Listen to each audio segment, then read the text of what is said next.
Mike Perlak here to entertain you with the help of Manhattan Transfer. Ooh ah, doo diddy. Talking about the boy from New York City. He's kinda tall. Yeah. Ooh wee, y'all to come and see. This is part of the thrill over the years of me shopping for my music at the Goodwill. I was probably 7. 7 years old last time I heard this song on the radio. But that's part of the thrill for me. Manhattan, the best of the Manhattan Transfers. There's another track on here called Twilight Zone, Twilight Tone. It's pretty good. It incorporates the Twilight Zone theme music. But anyways, I wanted to get one out there. Wanted to post a video talking about the problem I see as a problem from my point of view as a conservative. The problem of leaders both on the left and right who put too much faith in capitalism. They think that other nations are going to see capitalism and say, yeah, that's cool, ignoring the fact that people, flawed humans, will put morale aside for money. Their faith, these leaders' faith in capitalism, both on the left and right, is why these leaders thought globalism would work. Yeah, that's why they thought globalism would work. Now, with all that said, do I think that capitalism is bad? Let me be clear. No. Capitalism is as arguably as good as it gets here on Earth among Earthlings. I believe our founding fathers understood this. This is why they use the phrase a more perfect union as opposed to a perfect union. They understood, our founding fathers understood that perfection was God's domain only. Believers are just as capable of as many atrocities as non-believers. People who believe in a God, the God, or no God are equally capable of evil. The sooner our leaders acknowledge that, the better for our society. I believe it all comes back to faith. Whether it's misplaced faith or otherwise. Example of misplaced faith would be in government institutions. Whether it's perceived a free society, a capitalist society, a socialist, or a communist. Total faith in all is ignorant. That's what I believe the Democrat Party is pushing for. They want people to believe that the government will take care of you. Just make sure you vote in the correct way. Don't you dare vote in the incorrect way. You deplorable. But it's ignorant to have total faith in all of those. And I got to be careful how I say this next part. But, on YouTube, but faith in an ignorant understanding of climate alterations, I believe is misplaced faith as well, and can. I believe it's misplaced faith as well, and I believe has led to many human atrocities in recent history. And here's where it gets even more complicated, because we all need faith. Yeah, I hear you, Mr. Michaels. I got to have a faith. I gotta have faith. I listened to that cassette tape at work recently. That's not a cassette tape, that's a VHS tape. I listened to that. I have that on cassette. I listened to it at work recently. Won't you give me a break? Somebody give me a break now!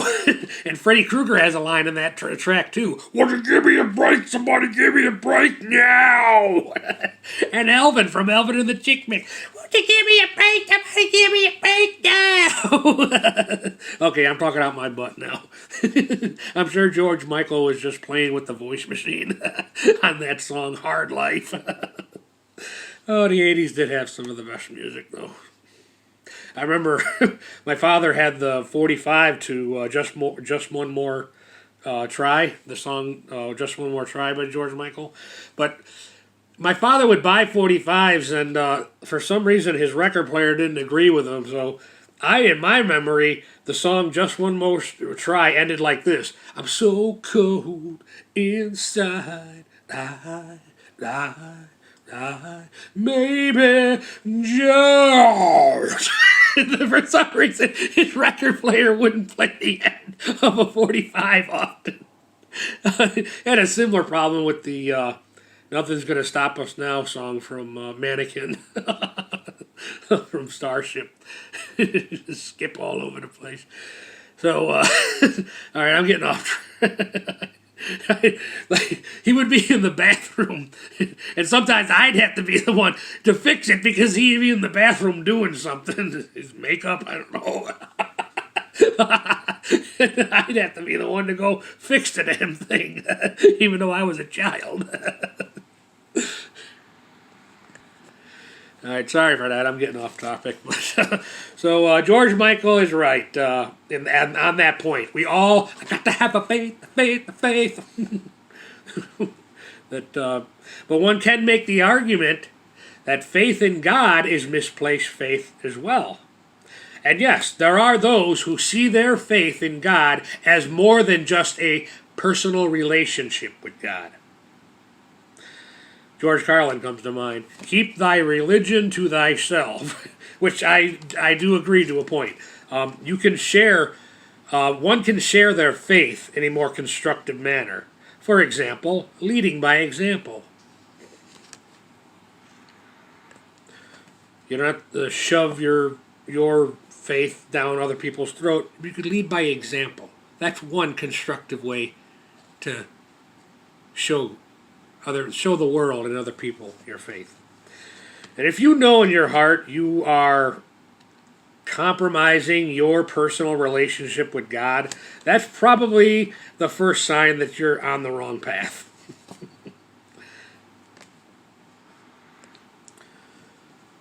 All right, I for one, and this is just my opinion, but I would rather be alone with God than at a earthly party starring every human elitist that is perceived as righteous by other humans. I'd rather be alone with God, thank you. The rest of this video is just going to be interesting to people who watch my stuff, watch all my stuff. So at this point, you can turn it off.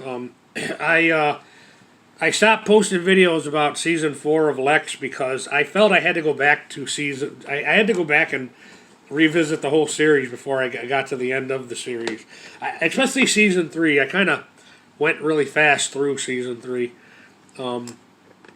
But my mom's watching it too, and she's almost done with season 3, and then she'll be going on to season 4, and then I'll probably go back to posting videos about the episodes that I haven't posted videos about from season 4 soon. But I got to watch the last 2 episodes from season 3.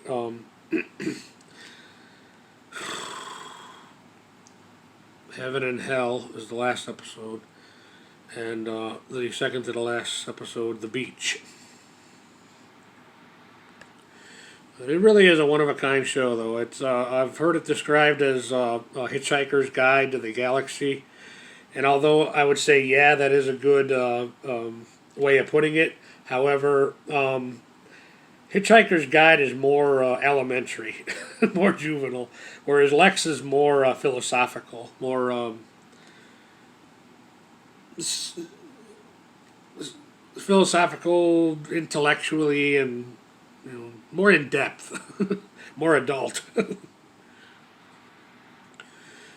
And I finally got a handle on my headaches too. I discovered that I had to eat more protein. See, what I was doing was I was buying beef and chicken and steak, but I was like cooking it and then like stretching it out. I was like cooking on a Monday and like stretch like that piece of steak out for the whole week. I can't do that. I gotta I gotta eat more meat on a regular basis, and that's why I was getting headaches. But the cool thing is now that I've just figured this out, I felt like Smeagol from Lord of the Rings. Smeagol is free. Yeah, I'm free. I was trying to figure out why the hell am I waking up all the time with freaking headaches and stuff. But also too, because of working two jobs, I don't always have time. But there is a plan B as far as making sure. And if I got to do this, I'll do it. I will chug a half gallon of skim milk at night so I can go to bed and sleep soundly and peacefully for at least 5 to 6 hours. And I will do that if that's what it takes, so I don't have to wake up with headaches and migraines. That's one quick fix that would work because skim milk has a lot of protein. So, and then throughout the day, I'll turn to just making sure I'm chugging water to avoid headaches that are because of dehydration. People don't understand. Unless they work two jobs themselves, the human body needs food and needs protein, needs water, and to a degree, you do need a little bit of sugar and salt too. But I had to figure all this out on my own. My parents didn't know what the hell they were doing. But I blame the government, that BS FDA. They don't want the general public to be healthy. They want the general public to just sit there and eat and take drugs, eat and take drugs, eat and take drugs to enrich them, the FDA. That's all they want. The FDA is a business. I'm lucky in one respect, and this is part of why I'm able to continue my going on 4-year boycott of Walmart, is I just have myself to worry about. All right, I've ranted long enough. Mike Perlak, thank you for your time.